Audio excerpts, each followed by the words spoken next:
La parole est à Madame Marie-Noëlle Lienemann pour 5 minutes.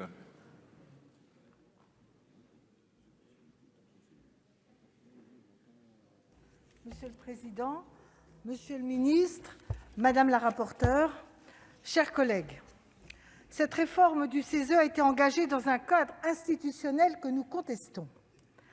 Oui, nous contestons l'idée que la baisse du nombre de parlementaires, que la baisse du nombre de membres du CESE constitue un élément d'amélioration de notre démocratie. Nous pensons tout le contraire. Oui, il faudrait moins de représentants du peuple, moins de représentants des territoires, moins de représentants des corps intermédiaires, des partenaires sociaux, du monde associatif, et notre démocratie irait mieux. Nous croyons tout le contraire.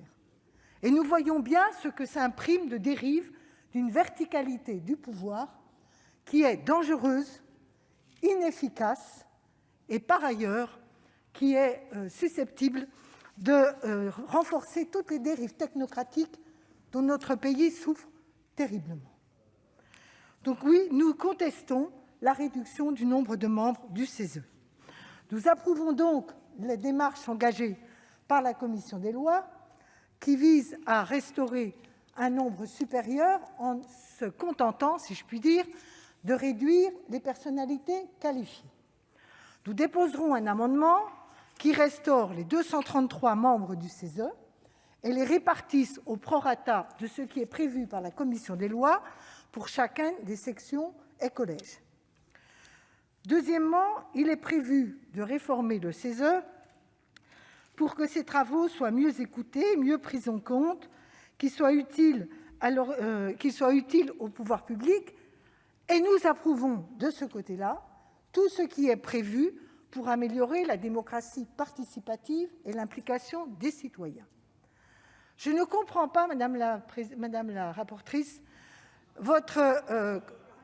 Madame la rapporteure, je m'excuse, ce n'est pas à moi que vous allez donner des leçons de féminisme, chers collègues. Donc, en tout cas, je pense que l'un et l'autre se disent.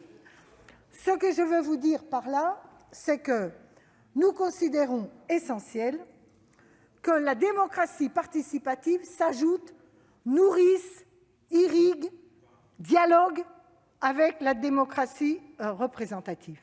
Elle ne l'affaiblit pas. Chaque fois que les citoyens peuvent être en irruption dans le débat, pas avoir le pouvoir, être en irruption dans la concertation, dans la proposition, dans la coproduction de l'action publique, qu'avons-nous à craindre ? Alors même que nous sommes en pleine crise de confiance démocratique dans les pouvoirs publics, dans les décideurs, que plus personne au XXIe siècle pense que quand on a donné un mandat pour 6 ans, pour tout le programme qu'il y avait dans le mandat, soi-disant qu'on aurait tout approuvé et que 6 ans plus tard, on se réveillerait. De la même manière, d'ailleurs, au niveau local, vous le voyez bien, on a eu ce débat aux élections municipales.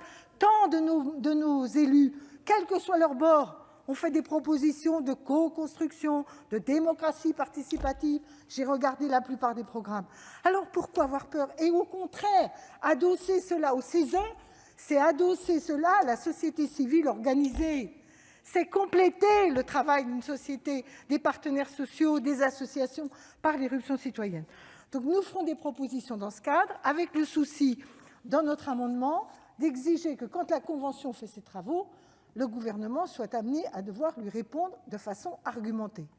De la même manière, nous soutiendrons les amendements qui prévoient que soient transmis au Parlement les conclusions de la Convention citoyenne, car beaucoup de ces travaux amènent à des réflexions législatives. Nous approuvons par ailleurs l'abandon de l'article 6 qui mettait le CESE comme une sorte de guichet unique pour la concertation. Il y a certainement de la rationalisation à faire. Il y a toute une série de structures, et d'ailleurs on le dit souvent ici, qui sont inutiles, mal organisées, qui sont maintenant formelles plus qu'efficaces dans la concertation. Néanmoins, j'attire votre attention, chers collègues, et je crois que la Commission a été sensible à cela, c'est qu'il y a sur toute une série de sujets des organismes où siègent des associations, des syndicats, des organisations professionnelles qui ne sont pas représentés au CESE. et qui elles-mêmes ont une vision ou apportent à la délibération collective. Je vous prendrai un sujet que je connais bien. Il y a très peu de représentants du logement social au CESE. Il y en a un à travers les coopératives HLM. Mais tout le mouvement logement social n'a aucun autre représentant. Quand vous avez des débats sur les améliorations de transition écologique dans le bâtiment ou dans le bâtiment de logement social, que nulle part ces organismes puissent être associés par un biais ou par un autre n'est pas positif. Donc nous pensons que cet article 6 en la matière est trop systématique, pas suffisamment travaillé pour être sûr qu'on ne passe pas à travers l'impérative consultation variée nécessaire avant la décision publique. Car j'insiste là-dessus. Tout ce discours, c'est « il faut aller vite, il faut simplifier, il ne faut pas trop consulter », c'est simple, qu'est-ce que ça amène? À une législation souvent mal ficelée, inopérante, pas mise en œuvre, et on remet le travail sur le chantier. Alors, en l'état actuel, au regard de ces trois problèmes, nous ne sommes pas en situation de voter le texte, mais nous espérons, à travers nos amendements, vous convaincre.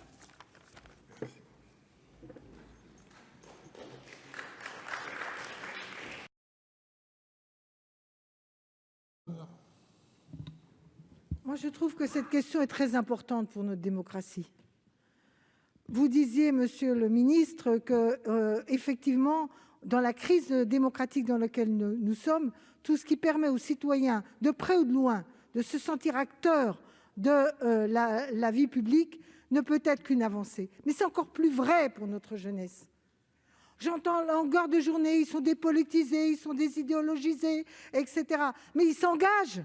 Ça ne nous fait pas toujours plaisir. On n'est pas toujours d'accord.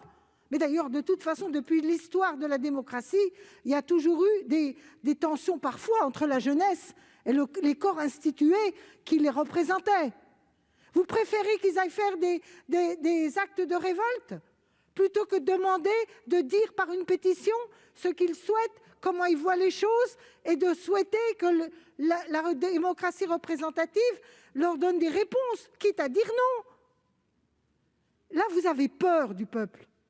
Et le peuple sent que les représentants du peuple ont peur d'eux.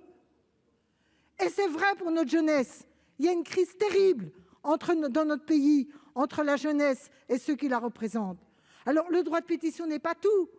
Mais qu'est-ce qu'on risque? Ils peuvent être membres d'une association. Ils vont au Resto du Cœur.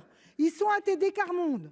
Et le jour où il y a une pétition d'ATD Quart-Monde, par exemple pour demander telle ou telle chose, au passage, je vous rappelle que le droit au logement opposable retenu par le président Chirac était né dans un rapport du Conseil économique, social et environnemental qu'il avait proposé, le premier, et que cette idée, elle a fait florès dans tous les rangs de toutes nos assemblées.